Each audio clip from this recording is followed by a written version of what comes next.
Hey everybody, we've been talking about the importance of boundaries as a part of loving ourselves.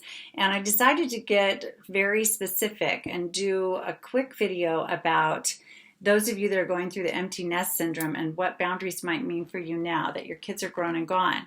I know this is a time of year where you're taking them off to college or they're leaving for the military or to travel or to work somewhere else, live somewhere else. And so you may be facing this for the first time. Many of you have told me that you are.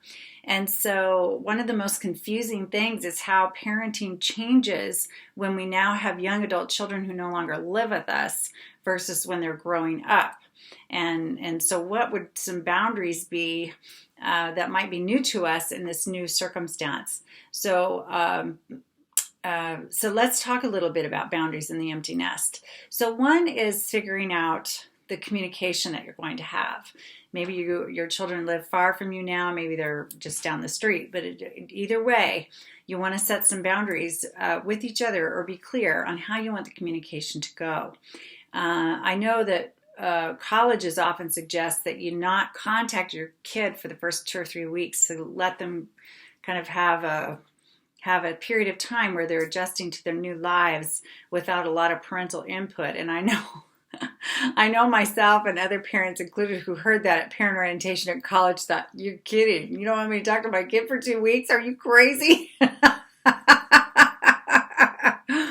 But what their intention is, I think, is to try to help kind of cut the cord a little bit for both parents and for kids and let the kids have a chance to start establishing their new lives, which is their task. That is a natural task that they need to complete as adults. It's time for them to take charge of their lives and learn how to manage their time and their activities and choose what commitments they want to make and all of that and balance their everything.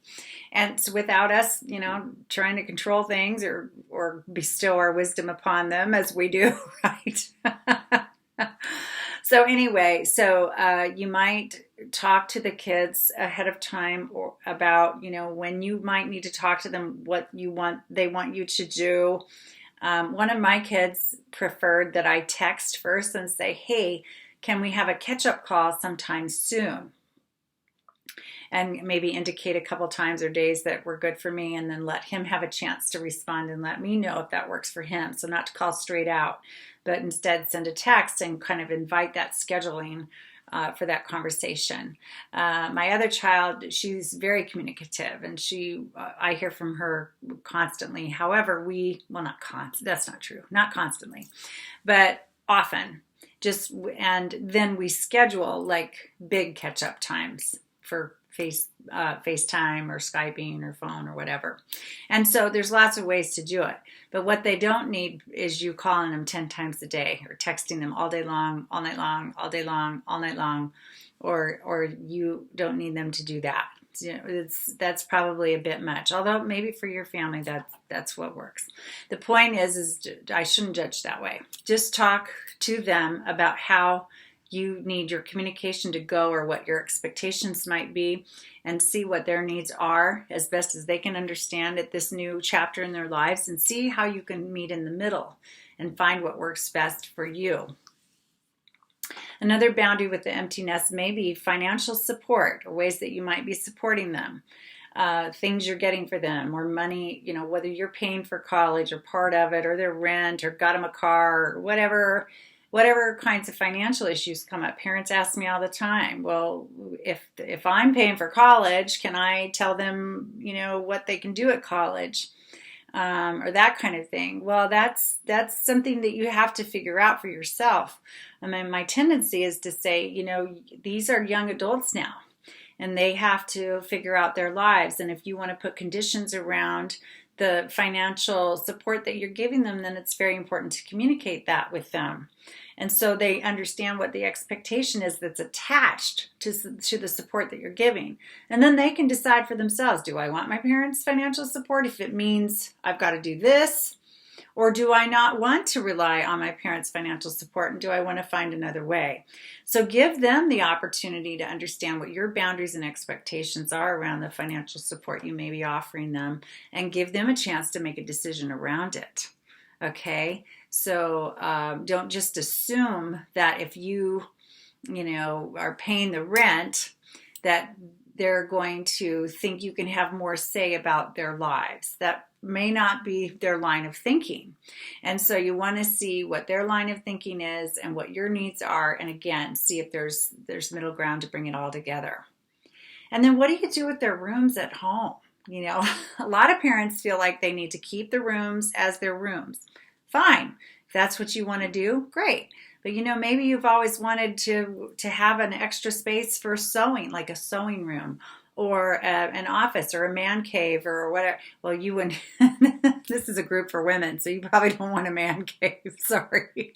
But maybe if you're living with the father of your children, maybe he wants a man cave. Anyway, the point being, this is your home. This is your home. And they have other places they live now. And so do with it what you want. Do with it what you want. I wouldn't pack up and give away every piece of every personal belonging of theirs without talking to them. But if you're ready to change a room into an exercise room that was once a kid's bedroom, then go for it. It's your house.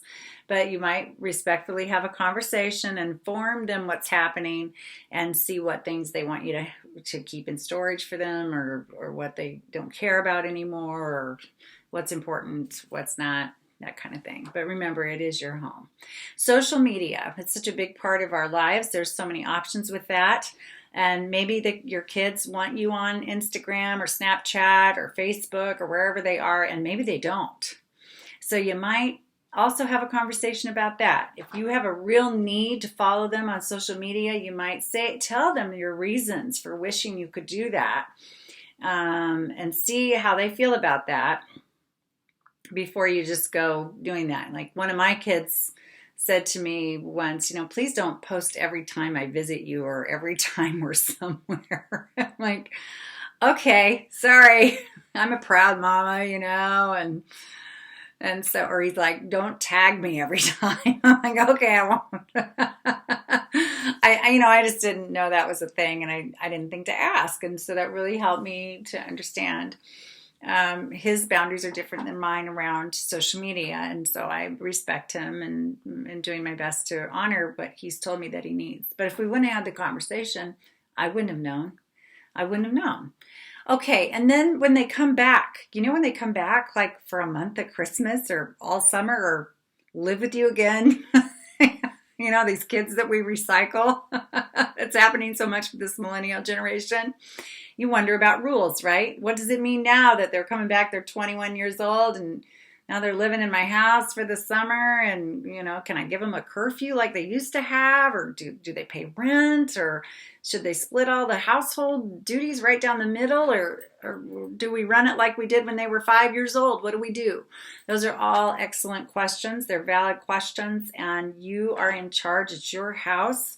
However, they are adults. So you have to just remember, these are adults. So how is that different from when they were 10? It really is different. I know they're your precious babies. I mean, they're always going to be our kids, our babies.